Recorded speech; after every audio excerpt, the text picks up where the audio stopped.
Bom dia, tudo bem? Abra sua Bíblia em Romanos 6. Diz assim: Que diremos então? Continuaremos pecando para que a graça aumente? De maneira nenhuma. Nós, os que morremos para o pecado, como podemos continuar vivendo nele? Ou vocês não sabem que todos nós que fomos batizados em Cristo Jesus, fomos batizados em sua morte? Portanto, fomos sepultados com ele na morte por meio do batismo, a fim de que, assim como Cristo foi ressuscitado dos mortos mediante a glória do Pai, também nós vivamos uma vida nova. Dessa forma, fomos unidos a ele na semelhança da sua morte. Certamente o seremos também na semelhança da sua ressurreição. Pois sabemos que o nosso velho homem foi crucificado com ele, para que o corpo do pecado seja destruído, e não mais sejamos escravos do pecado, pois quem morreu foi justificado do pecado.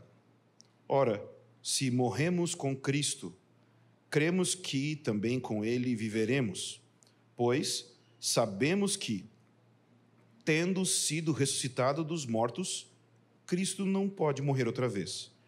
A morte não tem mais domínio sobre ele.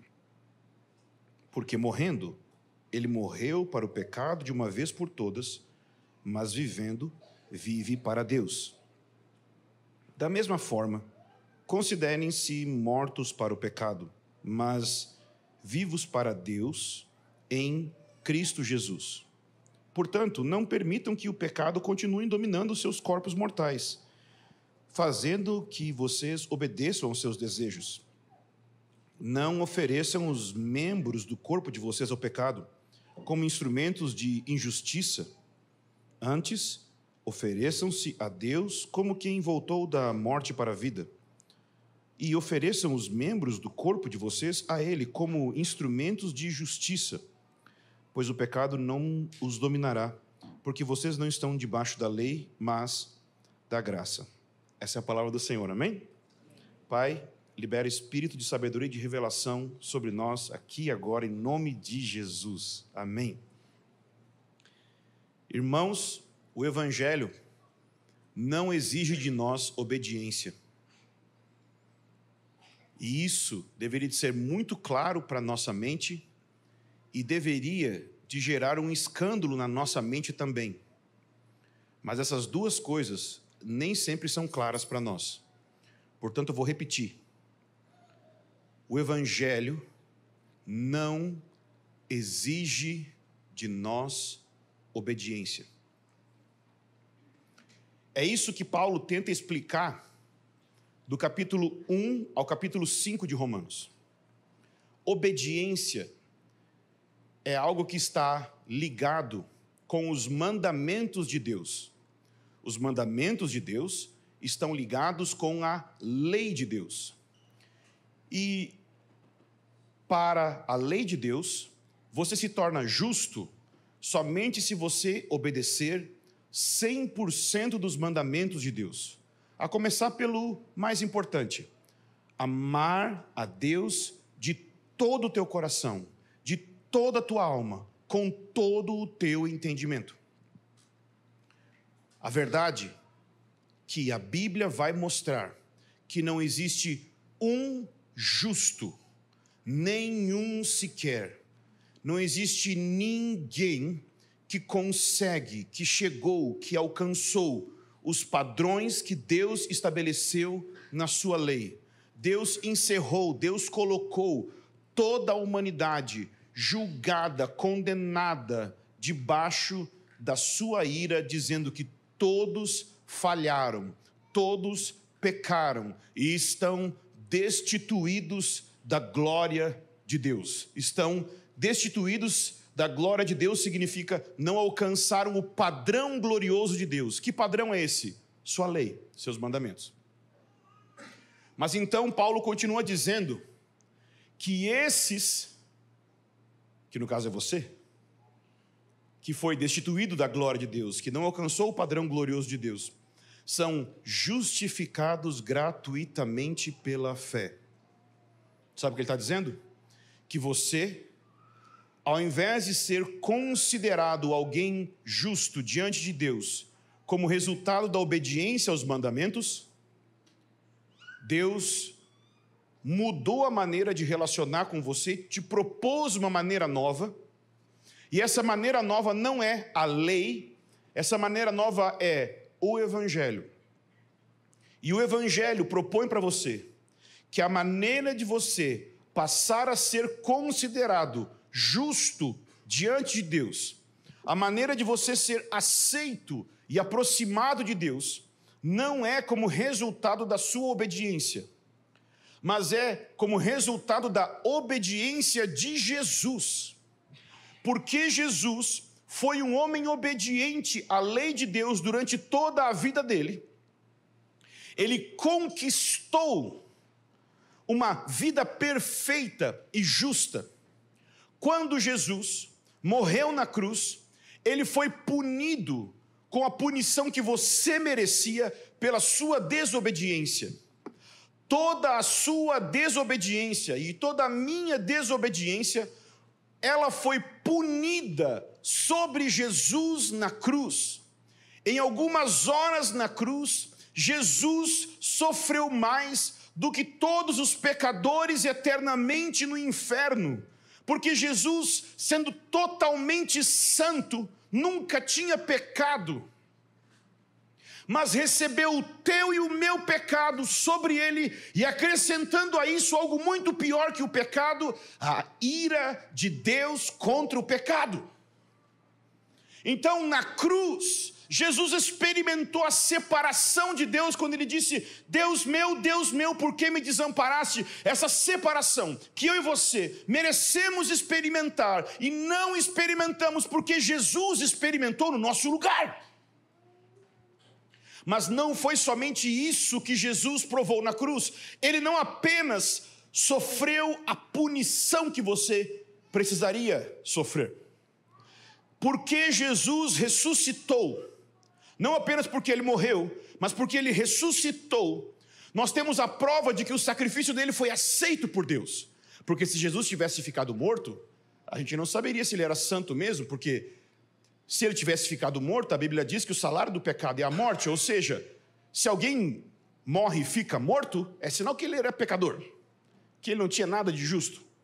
Mas o fato de Jesus ter ressuscitado significa o seguinte: a morte, o resultado do pecado, era mais fraco que ele. Jesus era mais santo, era mais poderoso, era mais glorioso que o pecado e a morte. Jesus venceu isso. Isso significa o quê? Que Deus aceitou a morte de Jesus como pagamento por todas as desobediências que você já teve no passado ou possa ter no futuro. Por isso a Bíblia diz que não existe condenação alguma para aqueles que estão em Cristo Jesus. Por quê? Porque a condenação que você deveria de experimentar, Jesus experimentou. Mas não é apenas isso. A Bíblia não diz apenas que não existe condenação para quem está em Cristo Jesus. A Bíblia também diz que aquele que está em Cristo Jesus está justificado. O que essa palavra justificado significa? Significa que ele passou a ser considerado justo. Ou seja, que mesmo não sendo justo, mesmo não sendo uma pessoa que obedece a Deus, Deus passou a considerar que a obediência que Jesus tinha, a obediência que Jesus teve, viveu durante sua vida nessa terra, passou a ser contabilizada como sendo sua. É como se fosse uma troca. Jesus pegou a sua desobediência e foi punido com ela. E ele deu para você a obediência dele. E você passou a ser tratado por Deus como sendo obediente como Jesus foi, mesmo sem ter obedecido qualquer mandamento. Isso é justificação. Você entende o que eu acabei de falar?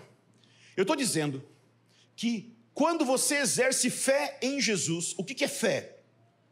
Fé não é crer. Vamos repetir isso só para ficar bem evangélico? Fé não é crer. Por quê? Porque a Bíblia diz que os demônios creem. E os demônios não estão salvos. Ok? Fé pode envolver crer, mas apenas crer não é fé. Fé é uma confiança pessoal. Ou seja, fé é quando você individualmente, pessoalmente confia em outra pessoa. Qual pessoa? Jesus. Não é confiar numa história de Jesus, não é confiar que Jesus vai fazer milagres, não. É confiar na pessoa de Jesus. É você ter uma confiança pessoal em uma outra pessoa. Óbvio, se é pessoal é em outra pessoa, mas é que é da sua pessoa com outra pessoa. Seu ser com outro ser. Você confiar em Jesus pessoalmente para ser perdoado dos pecados. É você olhar e pensar em Jesus como alguém que pode de fato perdoar os seus pecados. Não é que você crê que Jesus existiu. Crer que Jesus existiu não salva ninguém. A questão é, você confia nele a ponto de colocar sua vida, sua confiança nele, para ser perdoado dos seus pecados, dessa consciência que te pesa dos erros que você cometeu no passado, ou que possa vir a cometer no futuro, ou você acha que tudo depende de você e do seu currículo. Por quê? Porque se você crê nisso, que chama evangelho, justificação pela fé e não pela obra. Já ouviu essa expressão? Justificados pela fé e não pelas obras. O que é pelas obras? Pela obediência. Obras é só uma palavra teológica para obediência aos mandamentos. Você percebe o que Paulo está falando? Paulo está falando uma grande de uma pouca vergonha. Na prática, teria que ser muito estranho o nosso ouvido. Porque ele está dizendo o quê? Liberou geral! Está liberado! Não precisa mais obedecer. E eu estou repetindo isso, não precisa mesmo.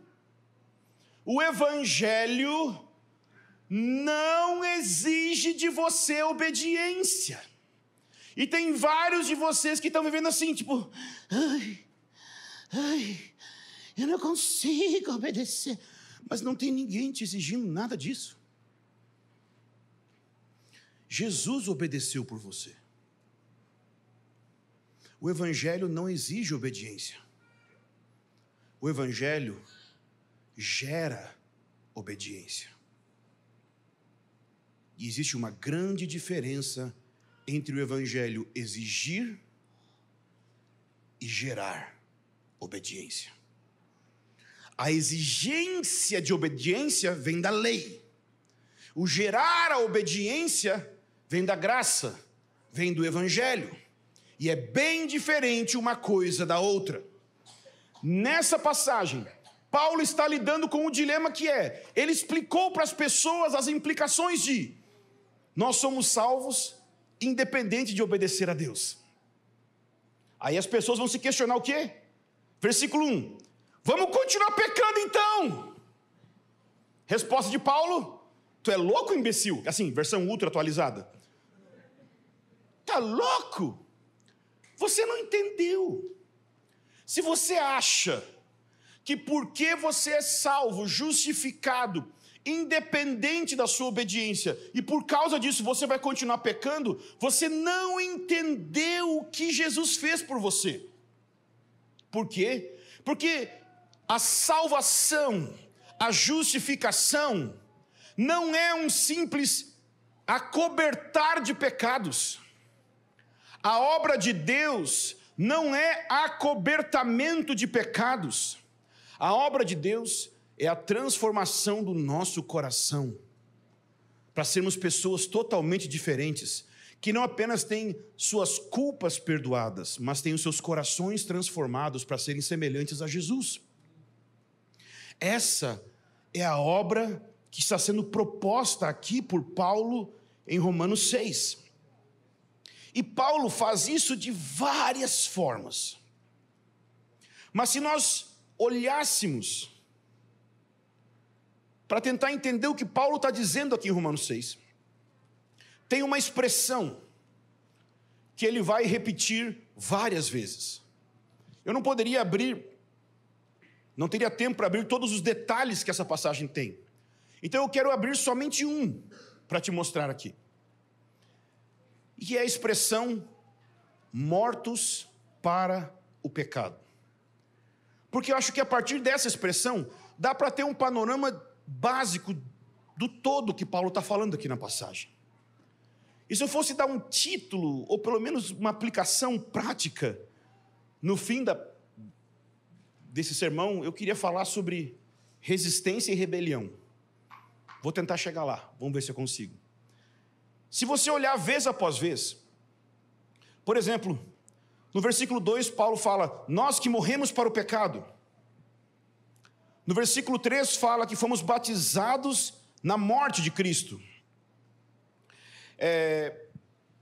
No versículo 5, fala que fomos unidos na semelhança da morte de Cristo.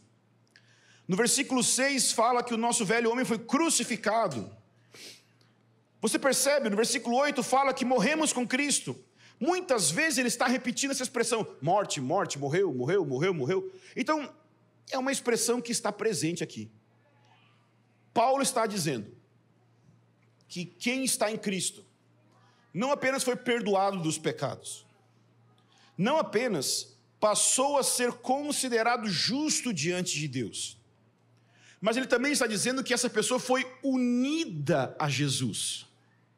E essa pessoa que foi unida a Jesus, ela experimenta várias dimensões dessa união mística com Cristo, e uma dessas dimensões é a morte de Cristo.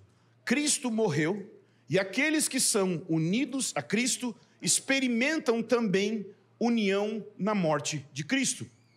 Em outras palavras, o que ele está dizendo é, você morreu. Você morreu. Vamos ser mais evangélico de novo? Vire para a pessoa que está do seu lado e fala, você está morto. Estão bem evangélico hoje, né? Coisa boa. Mas não teve dízimo, então não está muito evangélico. Então, você está morto para o pecado. Graças a Deus. Eu quero te dizer, te explicar, eu quero te dar 5 pontos sobre o que não é estar morto para o pecado. Para depois encerrar dizendo o que é estar morto para o pecado. Porque no imaginário evangélico, esse papo de estar morto para o pecado pode ser um monte de coisa. A gente imagina um monte de coisa. O que é que Paulo de fato está falando aqui sobre estarmos mortos para o pecado? Então, em primeiro lugar, o que é que Paulo quer dizer com estarmos mortos para o pecado? Em primeiro lugar, Paulo não quer dizer que estar morto para o pecado significa que a gente não sente mais vontade de pecar. Porque tem gente que lê essa passagem e pensa assim, Paulo diz que a gente está morto para o pecado, mas eu sinto vontade de pecar, então eu não devo estar morto para o pecado, então eu não sou salvo, então eu estou indo para o inferno, então eu vou me jogar no pecado de vez. Eita, nós! É o pensamento retroativo proibido de fazer isso. Isso não é o que Paulo está dizendo. Paulo não disse que você não vai sentir mais vontade de pecar. Não, de forma nenhuma. Ele não está dizendo que o pecado não vai nos influenciar, porque se você olhar comigo aqui, por favor, olha, o versículo 14, versículo 13... Versículo 12 e 13. Ele diz assim, portanto, e portanto significa o quê, meus amados irmãos? Conclusão prática do que eu estou falando, é isso que ele está dizendo.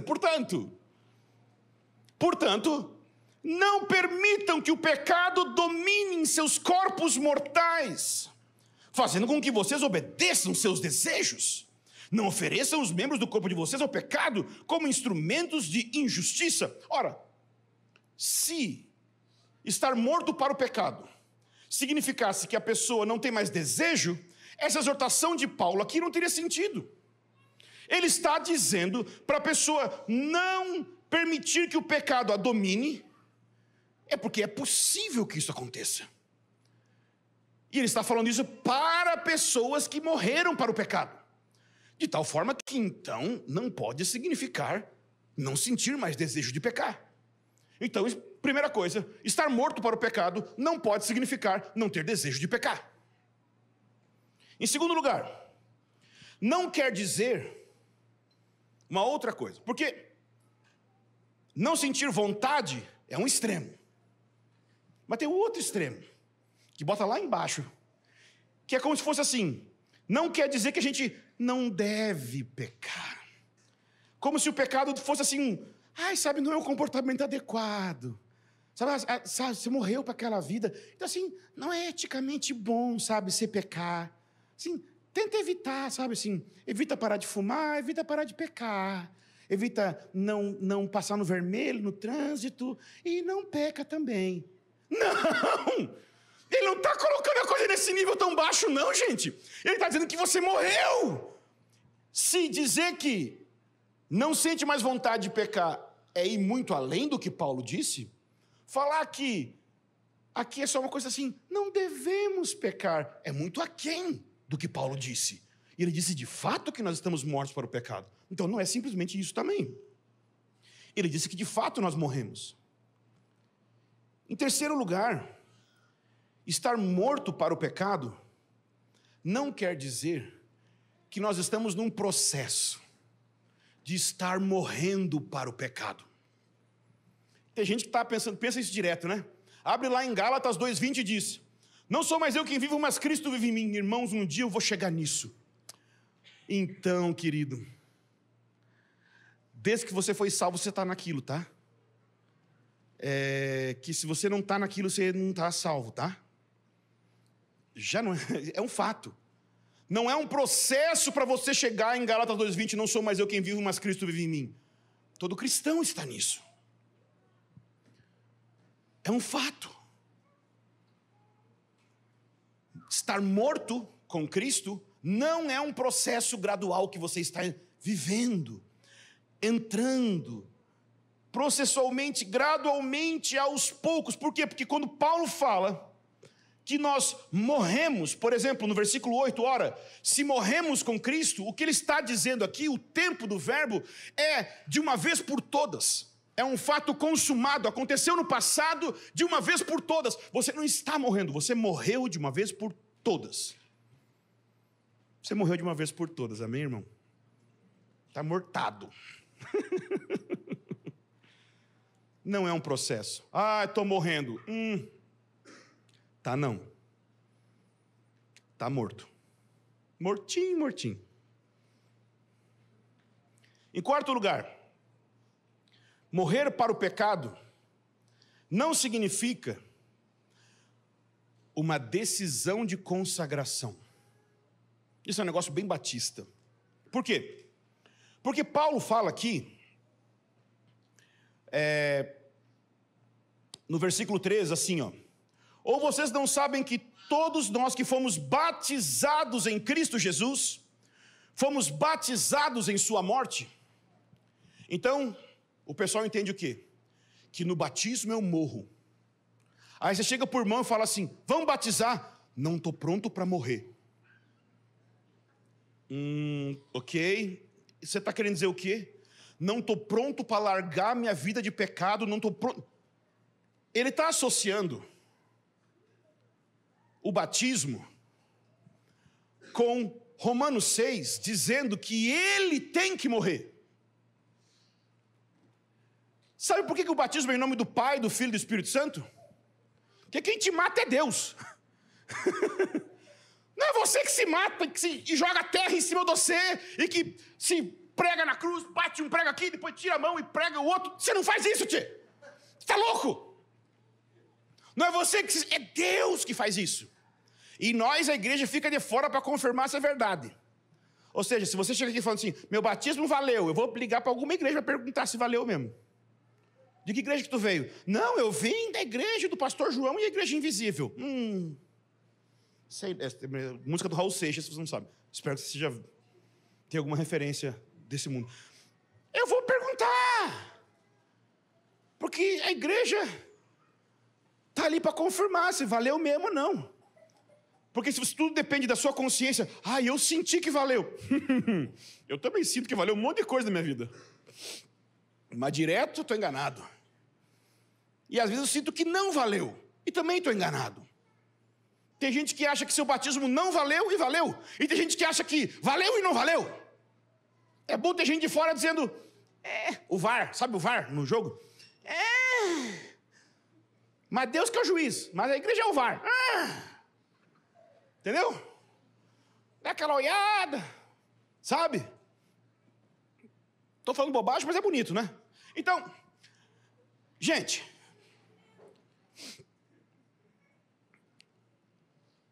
morrer não é uma decisão. Irmãos, estou me decidindo morrer. Eu vou me ser batizado agora. Eu decido morrer para esse mundo. Irmão, não é disso que Paulo está falando.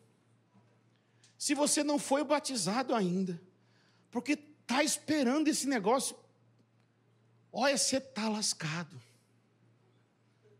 Vamos procurar um tanto de água onde tiver e vamos ser batizados logo. Para com esse negócio. Em quinto lugar, morrer para o pecado não significa simplesmente que você foi justificado, que você foi perdoado, porque isso Paulo já estava dizendo até agora. Não é simplesmente uma reafirmação de tudo que ele estava dizendo. Paulo está indo muito além disso. Então, irmãos, finalmente, o que quer dizer, tchê? O que ele quer dizer é o seguinte: é que no momento que você foi batizado em Cristo, você saiu do reino do pecado. Você pode trocar a palavra reino por governo ou poder. No momento que você foi batizado em Cristo, que você se tornou cristão,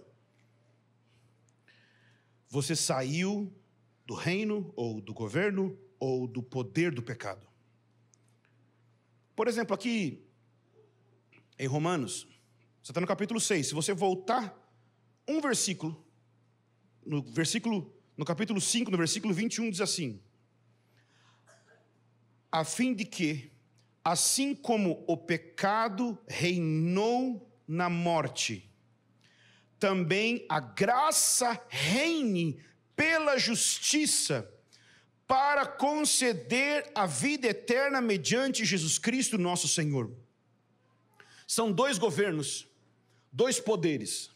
Você tem o governo do pecado e você tem o governo da graça. O que Paulo está dizendo de você ter morrido para o pecado é que, mediante a morte de Cristo, você foi retirado dessa esfera, desse domínio do governo do pecado e foi introduzido no governo, no domínio da graça. Olha comigo Colossenses capítulo 1, versículo 13. Colossenses 1, 13. Diz assim: pois ele nos resgatou do domínio das trevas e nos transportou para o reino do seu Filho amado. Não está falando no futuro. Não está falando que um dia vai entrar nesse reino. Aqui está falando já no presente. Ele está dizendo, nós estávamos debaixo de um domínio, de uma influência, e ele nos tirou disso e nos colocou debaixo de outro domínio, de outra influência. É isso que ele está dizendo. Você não está mais debaixo do domínio do pecado, você está debaixo do domínio de Cristo. É isso que significa ter morrido para o pecado. Por que morrido? Porque foi por meio da morte que você foi transicionado de um para o outro. Ou seja, o batismo foi essa transição. A morte de Cristo é o que te tira de um para o outro, e o batismo é o que te ligou pessoalmente, óbvio, com arrependimento e fé, porque senão foi só um banho de água, que te levou de um lugar para o outro. Você saiu de uma esfera e entrou em outra. Olha comigo Gálatas 1:4. Gálatas 1:4. Vamos começar do 3 para você ver o contexto. Ele está dando uma saudação. Eu gosto muito desse versículo. Ele diz assim: a vocês, graça e paz da parte de Deus, nosso Pai, e do Senhor Jesus Cristo, que se entregou a si mesmo pelos nossos pecados, a fim de nos resgatar, e no original é desarraigar, arrancar as raízes desta presente era perversa, segundo a vontade de Deus Pai. Era perversa é esse tempo que nós estamos vivendo, que é governado por Satanás. E o que ele está dizendo? Que a obra de Jesus arranca nossas raízes desta era. E faz o quê? Introduz nossa existência e faz o quê? Na realidade da era vindoura. O reino que um dia vai chegar, o reino que um dia vai ser estabelecido em toda a terra, já é a realidade na qual sua alma pode viver hoje. Nós não estamos no reino vindouro, mas o reino vindouro já pode estar no seu interior pelo Espírito Santo. Ele tirou você de um domínio e ele colocou você em outro domínio. Ele tirou você do governo do pecado e ele colocou você debaixo do governo de Jesus. Pensa comigo. Quando nós estávamos debaixo do governo do pecado, como é que nós estávamos vivendo? Não era como você vivia hoje. Você era cego. Para começar, você não achava que o pecado era pecado, como você acha hoje. A sua consciência para o pecado não era sensível como é hoje. Então os seus olhos espirituais foram abertos. Aconteceu uma sensibilização da sua vida. Por mais que você sofra tentações, existe uma tristeza no seu interior, que quando o pecado toca a sua vida, você reage diferente. Mesmo que você não tenha sempre vitória, existe algo dentro de você que reage diferente. Por quê? Porque você foi transportado de um lugar para o outro. Você foi transportado do reino das trevas, você foi transportado do reino do pecado, você morreu para o domínio do pecado e você está debaixo do reino da graça. O que aconteceu é que antes você era governado por esses desejos. Mesmo que você quisesse não pecar, você não ia conseguir não pecar. Mas agora, mesmo que você peque, existe algo que acontece em você, chamado luta.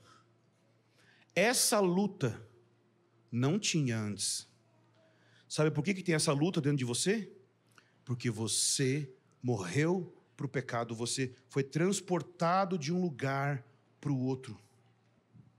Nós pensamos que o fato de ter sido levado de um lugar para o outro, do domínio do pecado para o domínio da graça, não ia ter luta nenhuma.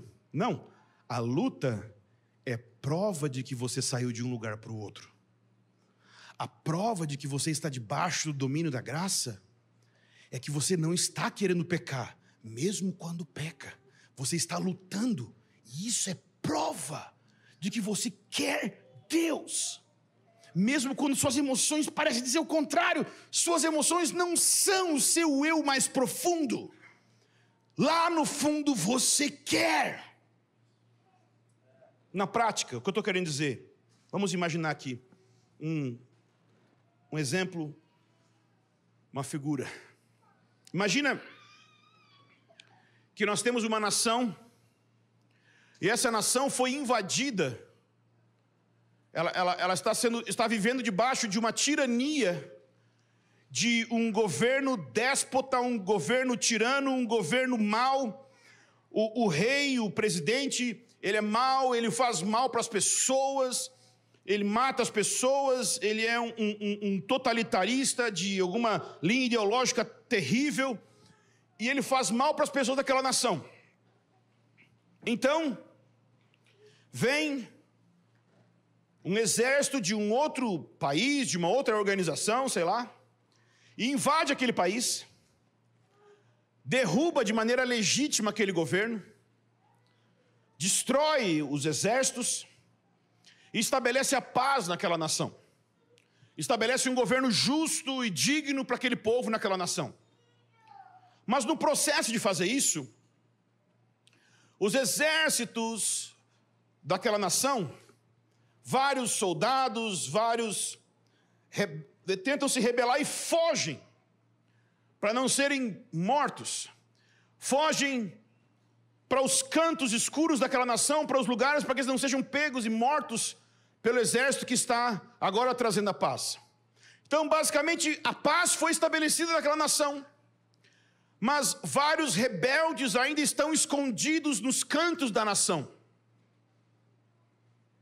E eles podem talvez querer amedrontar os moradores daquele país, dizendo que eles têm que obedecer ao velho regime, ao velho governo, dizer que eles têm que andar como era antes, tentando subornar, tentando contar velhas mentiras. O que o povo daquela nação precisa fazer? Precisa convocar as forças desse novo governo e lançar luz sobre o que está acontecendo na escuridão. Mesmo que Jesus tenha tomado o governo da sua vida, existem cantos escuros da sua alma, onde o pecado ainda se esconde. E ele tenta contar histórias para você acreditar nas mentiras do pecado. E ele tenta contar histórias para você ir atrás dessa narrativa falsa do pecado. E a gente está tão acostumado, a gente acha que a nossa realidade é a realidade debaixo do pecado, é a realidade debaixo de condenação. Mas eu quero te falar um negócio, tem um xerife novo na cidade, o nome dele é Jesus. Ele é o xerife da tua alma, ele é o governador da tua alma, ele é quem comanda a sua vida. Você não é mais escravo do pecado, você é escravo de Jesus. Você não deve nada mais para o pecado, você não tem que conversar mais com o pecado. Sua conversa é com Jesus, não importa o que aconteça dentro de você, você deve explicações para Jesus. Jesus não sente vergonha de você quando você tem tentação. Jesus não pensa mal de você. Jesus não tem nojo de você. Jesus não tem vergonha de você. Tá tudo bem. Ele comprou você sabendo que isso ia acontecer. Não precisa ter vergonha. Quem quer fazer com que você sinta vergonha são esses demônios que ficam alojados. São esses pecados que ficam escondidos. Eles ficam nas trevas. O que a gente tem que fazer? Chama a luz do Senhor. A gente fica com vergonha, a gente fica com condenação, sentindo que a gente não vale nada, mas na verdade quem não vale nada é o diabo. Ele está falando do que ele entende dessas coisas, de falta de valor, de falta de amor, de falta de carinho, mas Jesus, ele provou o amor dele por você, no fato dele ter morrido por você, quando você nem queria ele. Já parou para pensar nisso? Você não tinha nascido, você ia nascer, ia ser um pecador que odiava ele, e antes de tudo isso, ele já morreu pensando, vale a pena. É óbvio que ele te ama. E se agora você está com ele, você se voltou para ele, você acha que agora, tendo se voltado para ele, ele vai sentir vergonha de você? Ele vai se sentir mal quando você luta com o pecado? Não. Você está morto. Então qual é a proposta? A proposta é sermos rebeldes e resistentes ao pecado. A proposta é rebeldia e resistência. Mesmo, imagina o povo, aldeões e pessoas simples sendo oprimidas por esses ex-combatentes do exército inimigo. Por mais simplório que você se sinta, é hora de se levantar em rebeldia e resistir. Porque as armas que você recebeu pela graça são muito mais fortes do que esse inimigo possui. Talvez você se sinta fraco. Talvez você está ouvindo uma mensagem que diz que você é fraco. E em si mesmo você é. Mas você está em Cristo. Você não está mais debaixo do domínio do pecado. Ou seja, se você se levantar, você vai ver. O pecado não tem domínio sobre você. O fato é que porque a gente fica sentindo tentação, parece que o pecado tem domínio sobre nós. Mas eu quero te convidar a fazer algo. Eu quero te convidar a resistir e a se rebelar contra o pecado essa semana. A pegar toda a raiva que você tem. Eu estou falando sério. Eu estava conversando com o meu terapeuta, ele falou, você é bem rebelde, né? Aham. Por quê? Isso é ruim? Ele, não é bom. Como assim? Eu achei que toda rebeldia era ruim. Não. E aí eu lembrei, quando a gente foi fazer o... Não sei como é que chama, branding, alguma coisa assim da igreja aqui. A gente foi tentar criar a logo da igreja e foi pensar em qual seria a melhor marca. Aí você tem que pegar várias marcas para pensar, né? Várias marcas que existem no mundo. E a marca que ficou foi Harley Davidson, que significa rebeldia. Eu digo, gente, o Convergência, Harley Davidson, rebeldia, por quê? Você lembra, Natan? Não sei se você lembra quem estava fazendo isso daí. Aí, essa semana que passou, estava falando com o terapeuta, ele, não, você tem um negócio de rebeldia. Eu digo, nossa, eu tenho que buscar a libertação. Ele, não, é bom. Mas como que rebeldia é bom? Porque a rebeldia tem a ver com expor sempre a hipocrisia quando ela está presente. Expor a mentira quando ela está presente. Falei, eu sinto esse negócio mesmo. Sempre quando tem um negócio subjetivo no ar, eu já jogo. Eu passo vergonha às vezes, mas eu não aguento mesmo. Que tal a gente começar a expor de maneira rebelde isso que está escondido nas trevas chamado pecado? Expor com confissão. Porque fica lá escondido, mas no fim, quem está escondendo são os demônios, que ficam lá morando na sua casa. Está cheio de gente lá de aluguel na sua casa, manda eles embora. Diminui os habitantes lá, gente. Manda esses nefilim embora, esses espíritos impuros aí, gente. Gente, tem que confessar. Tem que abrir, não porque você vai passar vergonha. Ninguém vai te envergonhar. São esses espíritos que estão dizendo que você vai sentir vergonha. E por que eu estou falando desses negócios de espíritos? Por que o negócio nunca fala? É porque está falando de batismo. No texto fala de batismo. E o que acontece? Batismo, na Bíblia, ele vem de um lugar, que é o dilúvio. E o dilúvio ele tem uma relação direta com o fato de que, no passado, espíritos malignos se aliançaram com os seres humanos e fizeram coisas terríveis na terra. Gênesis 6. E a maldade cresceu na terra. E Deus enviou um juízo. E esse juízo tinha a ver com separar quem é do Senhor e quem não é do Senhor. E qual foi o meio que Deus usou para separar quem era do Senhor e quem não era? Água.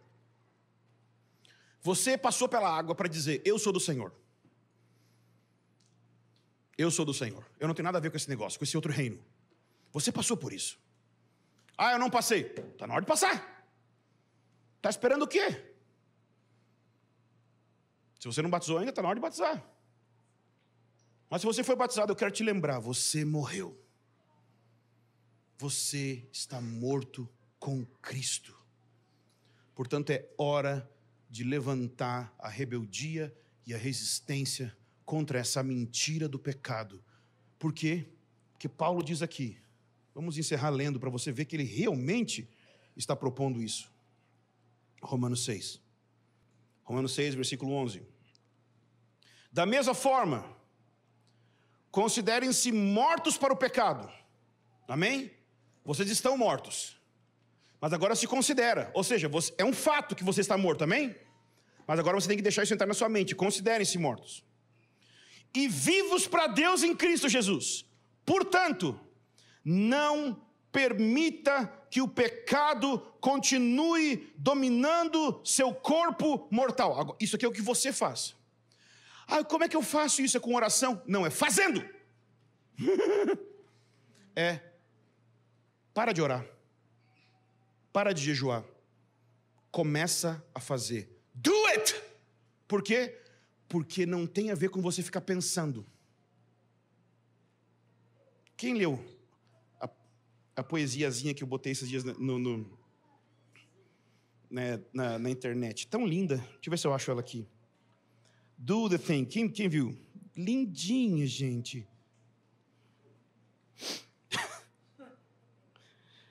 Depois eu posto na comunidade.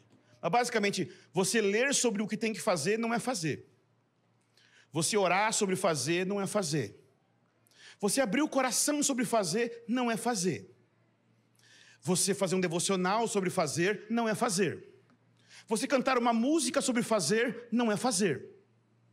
Você ficar triste por não estar fazendo não é fazer. Você ficar irritado com as pessoas que te impedem de fazer não é fazer. Somente fazer é fazer.